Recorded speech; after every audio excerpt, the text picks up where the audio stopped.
বহুদিন আগের কথা। এক দেশে এক দরিদ্র ছেলে বাস করত। তার নাম ছিল আকাশ। আকাশ খুবই বুদ্ধিমান ও পরিশ্রমী ছিল, কিন্তু যেরকমই সে বুদ্ধিমান ছিল, তার ভাগ্য ছিল ততটাই খারাপ।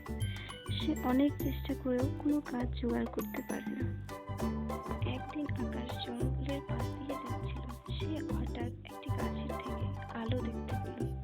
সে কৌতূহল বশত সেই গাছের দিকে এগিয়ে যেতে দেখে সেখানে একটি বক্স রয়েছে।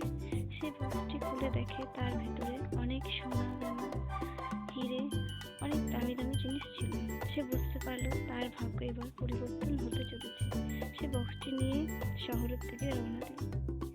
আকাশ সেই সোনার গয়নাগুলো একটি সেটের কাছে বিক্রি করে দিল এবং সেখান থেকে সে অনেক টাকা পেল। সেই টাকা দিয়ে সে একটি ব্যবসা শুরু করলো, যেটাতে সে খুবই নাম ও সুনাম ও অনেক টাকা পয়সা ইনকাম করা শুরু করলো। দেখতে দেখতে আকাশ শহরের এক ধনী ব্যবসায়ী পরিণত হলো। সে তার জন্য একটি সুন্দর বাড়িও কিনে নিল। সে তার জমানো যত টাকা পয়সা ছিল তা দিয়ে লোকজনের অনেক সাহায্য করতে লাগলো। সে কখনো ভুলে যায়নি তারও এক সময় খুব কষ্টে দিন কাটত। তার ফলে সে সবার ভালোবাসা ও সম্মান পেতে লাগলো।